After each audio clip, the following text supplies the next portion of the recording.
What's up, YouTube fam? This Horseplay here again today. Today I am tackling odd and end things. And of course, as soon as I get to recording is when all the traffic's gonna go by. But it's finally a beautiful day in here in Daytona. And if you don't know, just on the other side of them condos is the beach.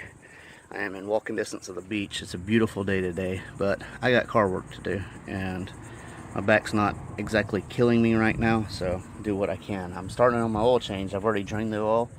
Already replaced the filter. Probably can't see it down there, but I got a Purelator.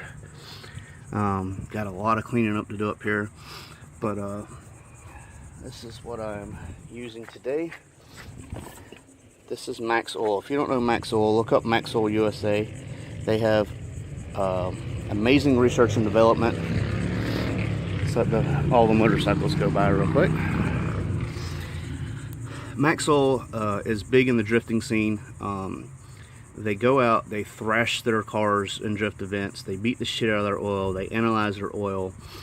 I've been looking into them for quite a while, and for those of you who don't know, I got a little sponsorship by a company called Spark-Tech Motorsports, and you should go check these guys out. They have a little bit of everything, performance parts, oil, filters, you name it, they have it, just about everything that you can think of. So they sent me 6 quarts. I'm gonna give it a try. I'll do a review in the next oil change and see how it goes and see how I like it. And I doubt I'm gonna send it off to get analyzed. I don't have that kind of time and money. But you'll just have to take my word. And honestly, my word's all I have. So I'm not gonna sit here and lie for somebody, because you know I usually don't have a penny to my name. So my word is the only thing that I have. So if I can't stand behind my own word, then I'm meaningless. So I mean what I say, and I mean what I do. So I will be doing a unbiased review. But thanks again to Spark-Tech Motorsports and Max Oil USA. Look these guys up. I'll put a link in the description, and we'll go from there. But I'm fixing to add this oil real quick, and I'm not very good at doing that one hand, so I'll get back with y'all after it's all added up. Thank you. Alright, so my car called for 5.5 quarts. I'll put a little bit more in there. Let's go ahead and put that on. All this is dirty. It's all going to get detailed one day. It's just not a priority right now. I'm kind of OCD. I like my engine oil cap to be around where it's up. But it's funny I say I'm OCD when my car looks like this. But being stuck in bed, I don't have much of a choice. So finally been able to get out of bed and get a little bit more done each time. And so it'll come. It just take time. So I got the oil in, 5.5 quarts, got the new filter on. Let's go ahead and that's the 1/2 quart. Let's go ahead and toss these to the side. Start up my car and see how it goes.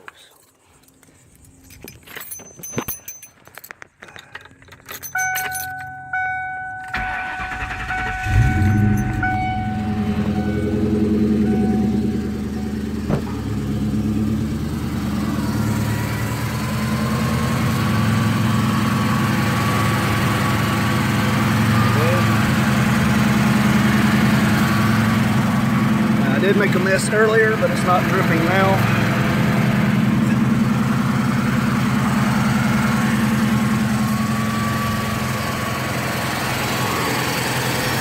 So we'll see how it goes.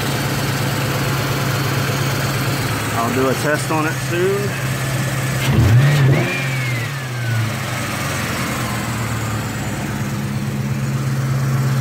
I don't hear any valve chatter. I don't know what you can hear on the camera, but there's no valve chatter.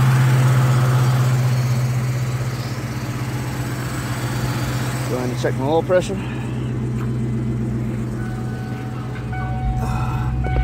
Oil pressure's good.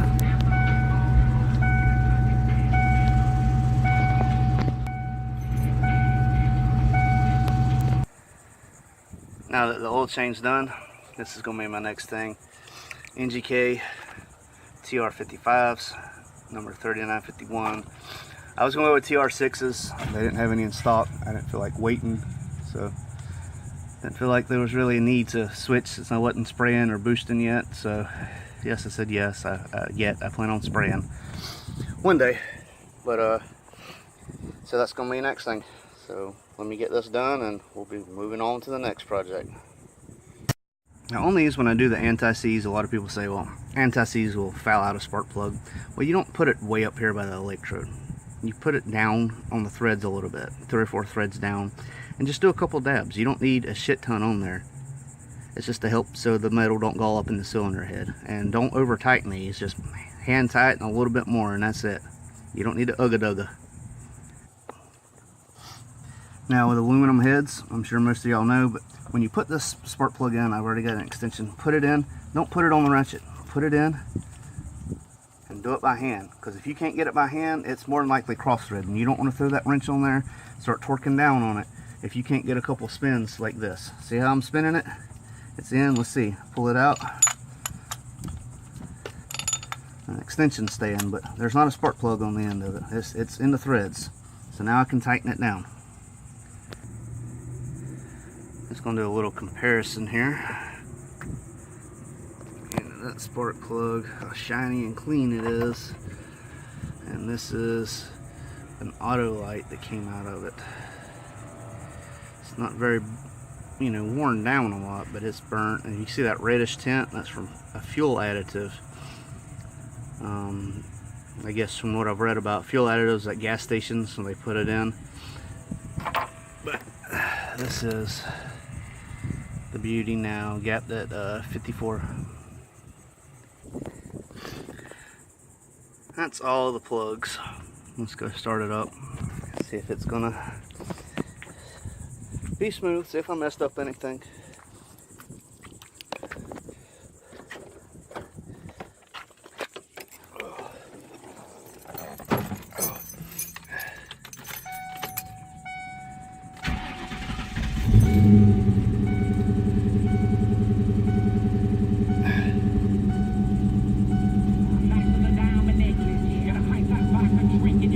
Running a little rough for some reason. Oh, there, I smoothed out. Let's see.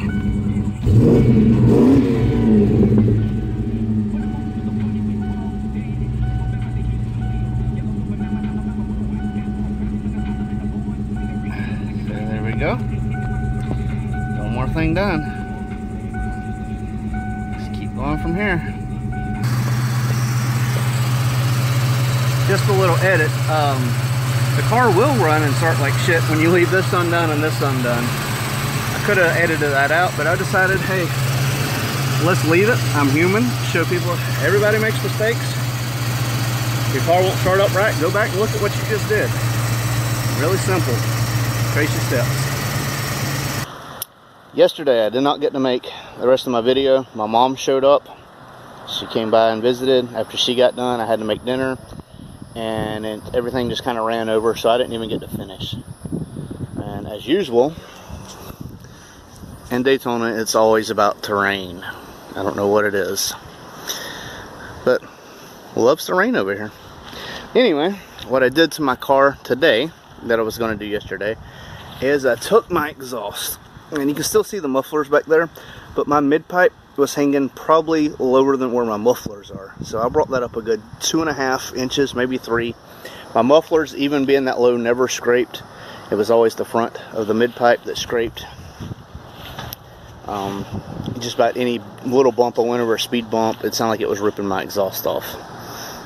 So I definitely brought that up, tighten everything up. I had a few exhaust leaks I didn't even know about, so got them taken care of. So oil change, new spark plugs, intake manifold gaskets, exhaust done. Got a few other odd and ends, but pretty productive couple of days. I did have a little incident here where the jack stand was right where the oil filter was, so I couldn't get the bucket there to catch the oil, so it just kind of poured down the side. But you know, that'll get cleaned up. It's got dish soap on it now.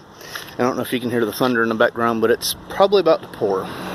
But this is where I'm going to say again, I want to thank Spark-Tech Motorsports for sponsoring the oil change. Max Oil USA, awesome quality oil. Go look at their videos. They have videos on YouTube where they thrash the crap out of their oil and drift cars. A couple of famous D1 drifters are sponsored by Max Oil, and them cars take a beating. I mean, there's just no way around it.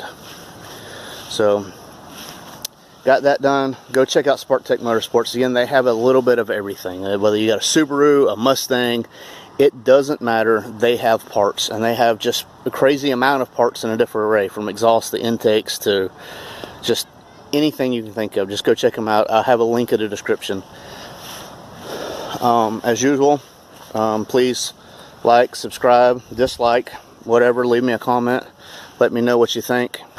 But again, thanks for watching. This is Horseplay, out.